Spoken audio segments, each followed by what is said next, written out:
नमस्कार, मैं ललित चौधरी। आप देख रहे हैं द लोकमंच। अनिल देशमुख की गिरफ्तारी क्यों नहीं हो रही है? कौन अनिल देशमुख को बचा रहा है? वो कौन से नेता हैं जिनका नाम सचिन वाजे ने खोला था?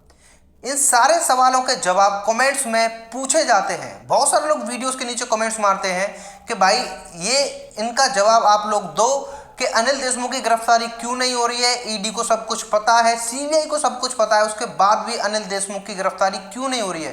कौन लोग अनिल देशमुख को बचा रहे हैं? तो इस वीडियो में आपको विद प्रूफ मैं आपको बताने वाला हूं। उनके नाम आपके सामने रख दूंगा, आप लोग खुद ही समझ जाएंगे कि कौन लोग हैं जो अनिल देशमुख को बचा रहे हैं और क्यों अनिल देशमुख की गिरफ्तारी अभी तक नहीं हो पा रही है। उसके लिए आप वीडियो को एंड तक जरूर देखना। तो सबसे पहले स्टार्ट करते हैं एक खबर से जो कि आपके सामने बहुत ज़्यादा नहीं आ पाई थी, लेकिन बहुत बड़ी खबर थी।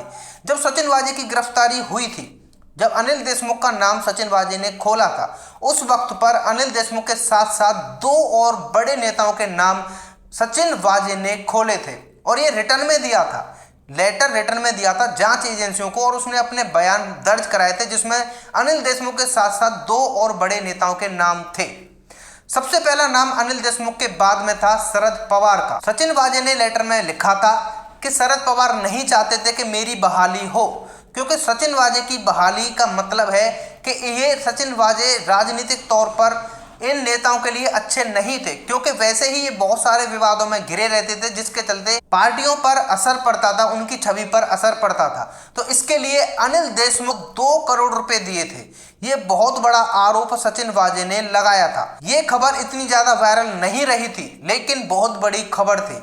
अब आपको बताता हूं दूसरा बड़ा नाम जो अनिल देशमुख के बाद में आया था, वो था अनिल परब का। महाराष्ट्र के राज्य परिवहन मंत्री अनिल परब को लेकर बहुत बड़ा खुलासा सचिन वाजे ने ऑलरेडी कर दिया था।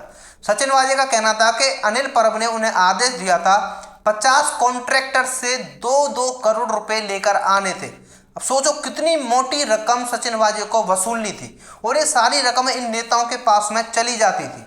अब अकेले अनिल परब या अनिल देशमुख तो नहीं होंगे, ये जो सारी रकम अपने पास रख लेते थे, कहीं ना कहीं इन सभी नेताओं को पता रहता है कि क्या चल रहा है। तो आप लोग अंदाजा लगाइए कि इतना बड़ा खेल सचिन वाजे के जरिए रचा गया था, सिर्फ और सिर्फ पैसों की वसूली के लिए। अब इसमें सिर्फ अनिल देशमुख कैसे फंस जाएंगे?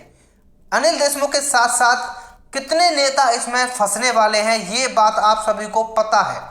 अब ऐसे में क्या है कि अनिल देशमुख कहाँ छुपे हुए हैं, ये सब कुछ जांच एजेंसियों को पता रहता है, लेकिन राज्य सरकार नहीं चाहती अनिल देशमुख की गिरफ्तारी हो जाए। इसलिए कहीं ना कहीं जांच एजेंसियों पर प्रेशर बना दिया जाता है। कभी कोर्ट में याचिका डाल दी जाती है, कभी इनके खिलाफ में अगेंस्ट में कोई कुछ सबूत रख दिए जाते हैं, कि कभी जांच में सहयोग नहीं किया जाता है। ये सब जांच एजेंसियों द्वारा खुलासे किए गए हैं। सुप्रीम कोर्ट के ऑर्डर के बाद में अनिल देशमुख की सीबीआई जांच के आदेश दे दिए थे। अब अनिल देशमुख की तरफ से राज्य सरकार ने एक याचिका डाली कि 2 पैराग्राफ को सीबीआई एफआईआर में से खारिज कर दिया जाए, लेकिन कोर्ट ने उसको मानने से मना कर दिया, क्योंकि उस पैराग्राफ में बहुत बड़े बड़े नेताओं के नाम थे जो खुल सकते थे। अंदर ही अंदर भूचाल मचा हुआ है अनिल देशमुख केस में, वरना अनिल देशमुख अंडरग्राउंड नहीं जाते।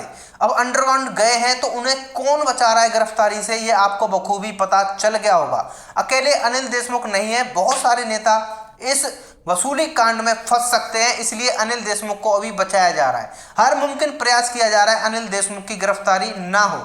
लेकिन अनिल देशमुख की गिरफ्तारी अगर होती है तो अनिल देशमुख से ये सारे सवाल पूछे जाएंगे जो सचिन वाजे ने रिटर्न में दिए हैं, उसका जवाब अनिल देशमुख को देना ही पड़ेगा। अगर अनिल देशमुख जवाब देते हैं तो ये सारे नाम जो अभी आपने पढ़े हैं, लोगों को जेल की हवा खानी पड़ सकती है। अनिल देशमुख तो जेल जाएंगे, ये बात तो लगभग कंफर्म हो चुकी है। अब आप लोगों को बखूबी पता चल गया होगा कि अनिल देशमुख की गिरफ्तारी अभी तक क्यों नहीं हो पा रही है, कौन लोग अनिल देशमुख को बचा रहे हैं। आप लोग कमेंट करके जरूर बताना आपकी क्या राय है इस बारे में। अगर पहली बार आए हैं तो चैनल को सब्सक्राइब जरूर कर लेना, जैसे कोई अपडेट आएगी आपको बता दी जाएगी। धन्यवाद।